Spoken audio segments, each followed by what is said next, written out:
Tantor Audio presents Pray for Me, the life and spiritual vision of Pope Francis, first Pope from the Americas, by Robert Moynihan, narrated by R.C. Bray. Preface. When Pope Francis stepped out on the balcony of St. Peter's Basilica for the first time on the cool evening of March 13, 2013, the people in the square below and those watching around the world asked themselves, "Who is this man? What does he believe? What will he do as the leader of the Church?" This book hopes to provide starting points to answer some of those questions. Written in the 2 weeks after the papal election, Pray for Me is partly my eyewitness account of those early days. During that time I was present in Rome for his initial meeting with journalists, his first Angelus, his first Wednesday audience, the March 19th Mass inaugurating his pontificate, the Palm Sunday Mass on March 24th, the Easter Vigil Mass on March 30th, and the Easter Sunday Mass on March 31st, 2013. The first part of this book is a collection of dispatches from the front, if you will. Here is a bit of history in the making, captured as it was happening, in order to root the story of Pope Francis in facts, rather than speculation about what he might do in the future. This is followed by 2 other parts that introduce listeners to the man, his life, and his spirit, based primarily on his own words and the words of those close to him. First, a brief biography provides a context for understanding this man's origins, from his childhood in Buenos Aires to his assuming the chair of Peter at the age of 76. This section also includes a look at the spiritual influences behind the actions taken by this dedicated priest. The last part is a collection of his words on various subjects, offering a glimpse of Pope Francis's thoughts on fundamental philosophical and theological issues. This is a window into his understanding of the ultimate questions of importance to the human soul. What is faith? What is hope? What is joy? I approach this material as a journalist, but also as a believer. While I have tried to present a clear journalistic approach to the material, my main goal was to offer listeners a tool that can be used in many ways as a devotional. Written in the spirit of Lectio Divina, or reading, in this instance writing, in a prayerful manner, you will certainly find ample information on the who's, what's, and where's of Pope Francis's life. But Pray for Me is really geared for those who would like to accompany Pope Francis on his journey of faith in the months and years ahead. You may certainly listen to this book from beginning to end, but I encourage you to use it as a tool for contemplation, one in which you can skip to any chapter and open a space for prayer and meditation on Pope Francis's life, and yours as well. And that is the central point of this book. It offers listeners an opportunity to journey alongside this new pope, not only by walking with him in the first days of his papacy, but also by allowing listeners to experience the soul of this man, his strength, passion, and tenderness.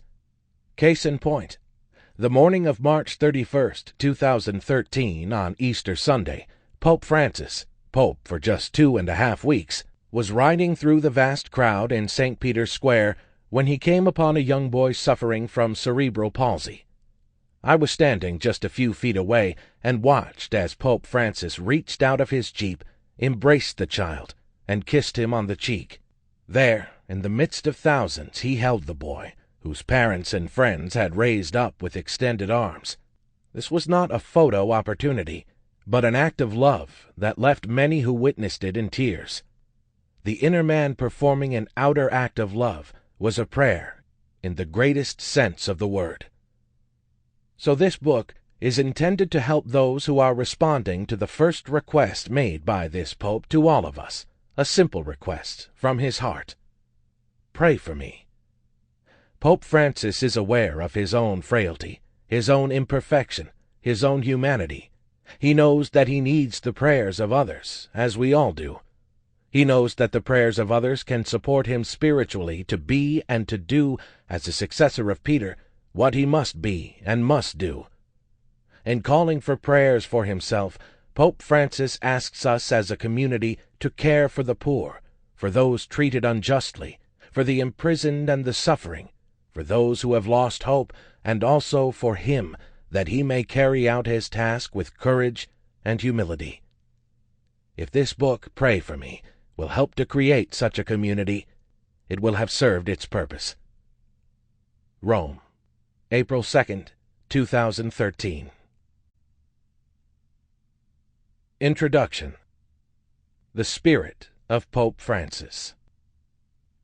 The world was astonished at the simplicity of the man. When he appeared on the balcony of St. Peter's Basilica in Rome at 8:24 p.m. on the evening of March 13th, immediately after his election as the new pope, he was dressed all in white, only white, without the traditional red mozzetta, the elbow-length red cape often trimmed in ermine, worn by the Roman pontiff over his white cassock. We later learned that his assistant, the papal master of ceremonies, Monsignor Guido Marini, had placed the red cape on the new pope's shoulders, but that he had shaken his head and said no. He stood silently for a while, gazing out over the crowd of some 200,000. He did not speak. It was this silence that struck all of us, because all of us understood that no words, whether few or many, could fully express all that might need to be said, all the feelings, all the hopes, all the concerns of that man at that moment. There was a modesty in his silence, and a wisdom. A modesty in recognizing that whatever words he chose might not measure up to the significance of this moment. A wisdom to know that simply standing there all in white was already an expression of who he was and what he intended to do. His silence was eloquent, and his smile told us that he was with us, waiting with us, standing with us. His silence spoke to us. In St. Peter's Square, onlookers had been gathering for an hour as the news that white smoke had spilled out of the chimney of the Sistine Chapel at 7:06 p.m. had spread through the city. Many had not expected the election to come so soon. There had been black smoke the previous day, the first day of the conclave, at 7:42 p.m., signaling an initial failed vote, and in the morning at 11:40, the second fumata nera, black smoke, arrived, signaling 2 more inconclusive votes. When no smoke had come by 6 p.m., we understood that there had been a 4th failed vote, and many felt that there would be black smoke again, and no pope until the next day, or the next. So when the white smoke billowed out, there was much surprise. The conclave had ended rather quickly. The cardinals had decided. Had they elected Angelo Scola of Milan, another Italian, after 2 foreign popes, Odilo Scherer of Sao Paulo, Brazil, Mark Willett of Canada, Gianfranco Ravasi, the biblical scholar who had been the head of the famous Ambrosian Library in Milan? Had they made a radical departure from tradition and chosen a man from the Far East, like Luis Tagle of Manila, or Malcolm Ranjith of Colombo? Had they perhaps even taken the revolutionary step of choosing an American, and if so, who was it? The jovial, big-hearted Cardinal Timothy Dolan of New York, the more reserved Capuchin friar from Boston, Sean O'Malley, who had won the hearts of the Italian people in previous days with his Franciscan simplicity, and who was known as a Latino because of his knowledge of Spanish and his work with Latin American immigrants to the United States. Restaurants emptied, and the people of Rome hurried to the square to see who the new pope was. It was dark now, and cool, and there was a slight drizzle. Many had umbrellas. Some stood silent, some chatted, some prayed. And around the world, people came to their television sets or to their computer screens to watch for the first glimpse of the man who would follow Pope Benedict XVI in the shoes of the fisherman, as the successor of St. Peter. Then shadows appeared behind the curtains. The curtains parted, and Cardinal Jean-Louis Touran, a Frenchman who is the proto-deacon of the College of Cardinals, the first of the order of deacons among the cardinals. There are 3 orders of cardinals, deacons, priests, and bishops, stepped out on the balcony. It was Turan's task to announce the name of the new pope. Another priest stood next to him, holding a microphone that was linked to the large video screens set up around the square so that all would be able to hear his words. Turan, a brilliant scholar as a young man, has had health problems in recent years, at times affecting his ability to speak clearly. But on this occasion he summoned all his strength, and he spoke the following words loud and clear. "Annuntio vobis gaudium magnum," he began. "I announce to you a great joy." These words echo those of the angels to the shepherds in Bethlehem at the birth of Jesus, given in the Gospel of Luke, chapter 2, verse 10. "Behold, I announce to you tidings of great joy. Habemus papam." We have a pope. The crowd cheered, and then Turan gave the new pope's name. "Eminentissimum ac reverendissimum Dominum, Dominum Georgium Marium, Sancti Romani Ecclesi Cardinalem Bergoglio." The most eminent and most reverend Lord Jorge Mario, of Holy Roman Church Cardinal Bergoglio. Cardinal Jorge Bergoglio. A Latin American pope, a pope from the New World, the first in history, and a Jesuit, the first Jesuit pope. The Church had a Spanish-speaking pope, a pope who had become known for riding the bus rather than taking a chauffeured car, a pope of the people. And then Turan gave us the name Bergoglio had chosen to be called. "Qui sibi nomen imposuit," who upon himself has imposed the name Franciscum. Francis. Francis? There had never before been a pope called Francis. Immediately it seemed that he had been thinking of Saint Francis of Assisi, the greatest of all the Western saints, the povereo, the little poor man, who had married Lady Poverty. Pope Francis, Pope of the poor, of the little people, of the simple people, of all of us. Several minutes later, Francis came out onto the balcony, dressed all in white, and stood silently. Part 1. A New Pope's First Days. Chapter 1. The Head and the Heart. Pray for me. Pope Francis, March 13th, 2013, from the balcony of St. Peter's Basilica immediately after his election. The initial silence of the new pope struck all who saw him, and during those moments, as Pope Francis stood there smiling, seeming almost awkward, the world formed its first and inevitably lasting impression of the new Bishop of Rome. It was a good impression. In his silence, Francis seemed to express a modesty, a humility that the crowd below appreciated. Still, they desired to know him better, to understand who he was and what he intended to do. But for a moment, that desire was frustrated by the new pope's evident desire to remain hidden for just a little while longer, though the cameras of the world were trained upon him. And in that tension between words and silence, between a desire to know and a wish to remain hidden, a bond was formed between Francis and the people of St. Peter's Square. How such things happen is not easy to explain, but before he said anything at all, the people had already begun to understand him and to appreciate him. In his silence, in his modesty, in what appeared to be even a certain clumsiness, he was revealing, it seemed, his humanity, his sensitivity, and so spontaneous cries sprang up. "Viva il Papa! Long live the Pope!"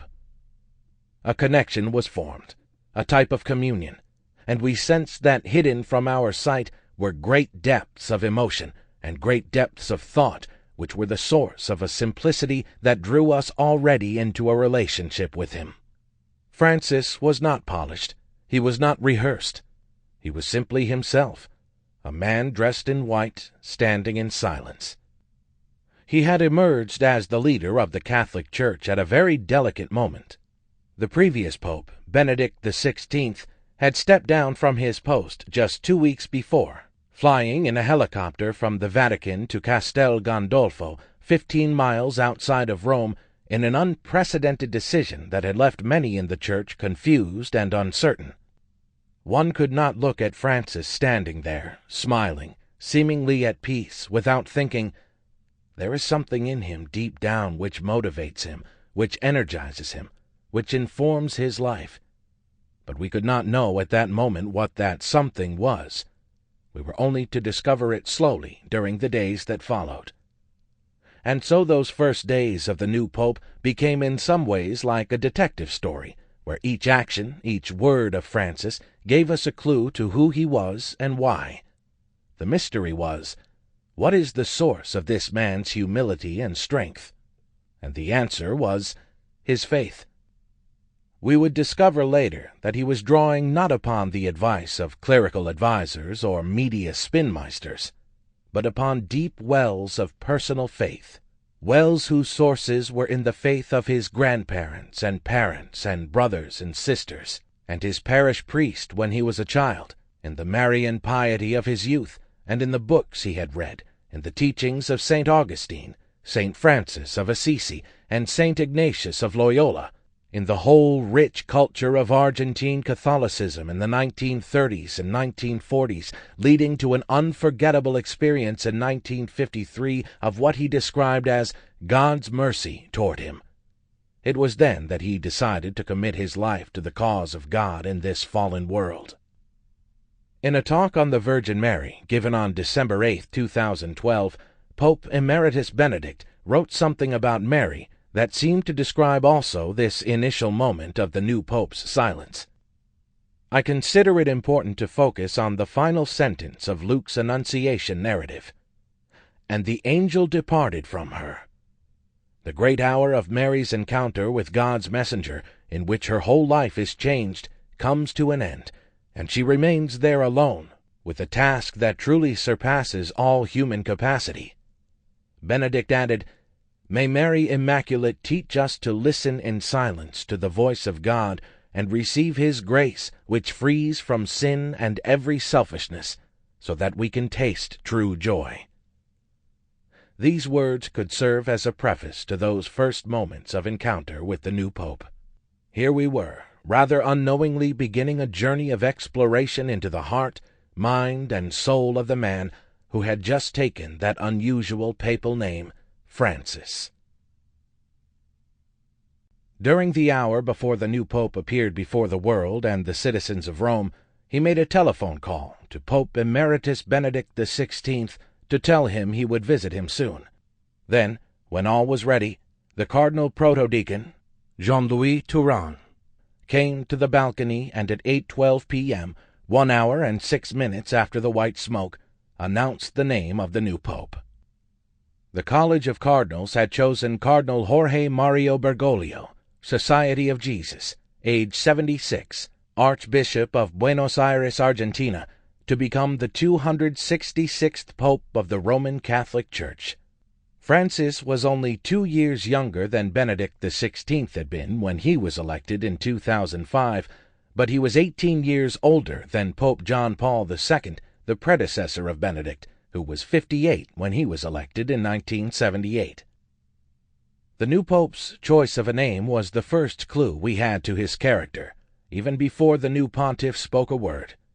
By choosing Francis instead of other possible names, Pius XIII, John XXIV, Paul VII, John Paul III, Benedict XVII, or even Leo XIV, the new pope was signaling that he would chart his own course, break new ground, and that he would do so in great simplicity and out of deep love for the poor of this world. At 8:22 p.m., 10 minutes after the announcement by Cardinal Touran, Pope Francis, preceded by the cross, appeared on the loggia of the basilica to greet the people and to impart his first apostolic blessing, Urbi et Orbi, to the city of Rome and to the world. Beside him on the balcony stood Cardinal Claudio Humes, OFM, of Brazil. This was unusual, against normal protocol. Normally only the Pope's vicar for Rome, Cardinal Vellini, and the Vatican Secretary of State, Cardinal Bertoni, along with the Papal Master of Ceremonies, Monsignor Marini, would be expected to stand with the new pope on the balcony. Later we would learn that Pope Francis had insisted that Jumes stand with him at that moment. This, too, seemed a clue to the man and his program, for Jumes has criticized the spread of global capitalism, claiming it has contributed to misery and poverty affecting millions around the world. And Pope Francis would later reveal that he had been inspired to take his name from St. Francis of Assisi by Jumes, his good friend, who had whispered to him after his election but before his choice of a name, "Don't forget the poor." At the very least, it showed how Francis could privilege a personal friendship at a moment of great solemnity. Brothers and sisters, good evening.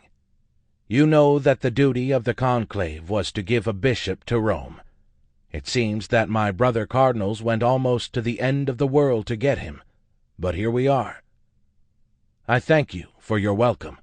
The diocesan community of Rome has its bishop. Thank you. First of all, I would like to say a prayer for our Bishop Emeritus Benedict XVI. Let us all pray together for him, that the Lord will bless him and that Our Lady will protect him.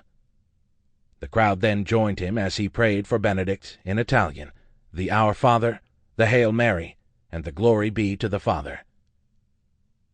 And now let us begin this journey, Francis said. Bishop and people, this journey of the Church of Rome which presides in charity over all the churches, a journey of brotherhood, of love, of trust between us. Let us always pray for one another. Let us pray for the whole world that there might be a great sense of brotherhood. My hope is that this journey of the Church that we begin today, together with the help of my cardinal vicar here present, may be fruitful for the evangelization of this beautiful city. And now I would like to give the blessing, but first, I want to ask you a favor. Before the bishop blesses the people, I ask that you would pray to the Lord that he bless me, the prayer of the people, asking a benediction for their bishop. Let us say in silence this prayer of you over me. So once again there was silence, the silence of prayer, prayer not of the Pope for the people, but of the people for the Pope. Then Francis spoke again. I will now give my blessing to you and to the whole world, to all men and women of good will. And he gave his blessing in Latin, in the name of the Father, and of the Son, and of the Holy Spirit. Brothers and sisters, I am leaving you. Thank you for your welcome. Pray for me, and I will be with you again soon. We will see one another soon. Tomorrow, I want to go to pray to the Madonna that she may protect all of Rome. Good night, and sleep well. In these first words of his pontificate, Francis did three noteworthy things. First, he spoke of Pope Emeritus Benedict as Bishop of Rome, Emeritus Benedict. He did not use the words Pope Emeritus to refer to Benedict. Second, he asked the people to pray that the Lord bless him as he began his pontificate, before giving his own blessing of the people. Third, he said he would go the next day to the Madonna at the Basilica of St. Mary Major, where there is an icon of Mary and the child Jesus, traditionally believed to have been painted by St. Luke, called the Salus Populi Romani, the protection of the Roman people. And so, in his first words, Francis set the tone of all that was to follow, one of humility, one of prayer. Clearly here was a pope with a deep Franciscan and Marian spirituality. Yet if his strength came from his faith, where had his spirituality come from? What did it mean to him? What could it mean to us? And why had he begun with a request for prayer for himself? Why had he humbly asked, "Pray for me"? Who is Francis? The press was soon flooded with reports about the life of this surprising new pope, this choice predicted by almost no one, especially the odds-makers. Within hours, news began to emerge that put the election of Bergoglio in a new light. Apparently, as had been rumored but never confirmed, The Argentine cardinal had been a strong candidate for the papacy in 2005, though he himself had supported Joseph Ratzinger. In fact, as many as 40 cardinals, many wishing to block the election of Benedict XVI, had evidently voted for Bergoglio, even against his will, until at lunch at the Domus Santa Marta on April 19, 2005, the final day of the conclave, it is said, Bergoglio made a negative sign with his hand, indicating that he preferred the cardinals not vote for him any longer. These reports made clear that, far from being a surprise, Bergoglio should have been considered the leading candidate in 2013. Despite his age of 76, the cardinals thought the Archbishop of Buenos Aires should be the next pontiff. The significance of his choosing the name Francis cannot be overstated. It is a reflection of his life. Having become Archbishop of Buenos Aires in 1998, he had left the comfortable episcopal residence next to the cathedral and gone to live in an apartment a short distance away, together with another elderly bishop. In the evening, Bergoglio did the cooking. He took the bus to get around the city, and he kept his distance from the Roman Curia even after Pope John Paul II made Bergoglio a cardinal in February 2001. On that occasion, Bergoglio distinguished himself by his reserve among his many more festive colleagues, Italian Vaticanist Sandro Magister noted in 2002. Hundreds of Argentinians had begun fundraising efforts to fly to Rome to pay homage to the new man with the red hat, but Bergoglio stopped them. He ordered them to remain in Argentina and distribute the money they had raised to the poor. In Rome, he celebrated his new honor nearly alone, and with Lenten austerity. In short, Bergoglio is a man whose words are matched by his actions, a man who does what he asks others to do. There isn't a politician in Argentina, from the right to the extreme left, who isn't dying for the blessing of Bergoglio, Magister wrote. Even the women of Plaza de Mayo, ultra-radicals and unbridled anti-Catholics, treat him with respect. He has even made inroads with one of them in private meetings. On another occasion, he visited the deathbed of an ex-bishop, Geronimo Podestà, who had married in defiance of the Church and was dying poor and forgotten by all. From that moment, Mrs. Podestà became one of his devoted fans. He is a man who is able to seek out the poor, the ostracized, the abandoned. And note well, someone in the Vatican had the idea to call him to direct an important dicastery, Magister wrote. Please, I would die in the Curia, Bergoglio implored. They spared him. He is not a man who desired to be in the Roman Curia, or would have chosen to become its head. The Vatican's official biography. The Vatican quickly released an official biography that contained the key facts of Bergoglio's life and some colorful particulars. The first Pope of the Americas, Jorge Mario Bergoglio, hails from Argentina. The 76-year-old Jesuit Archbishop of Buenos Aires is a prominent figure throughout the continent, yet remains a simple pastor who is deeply loved by his diocese, throughout which he has traveled extensively on the underground and by bus during the 15 years of his episcopal ministry.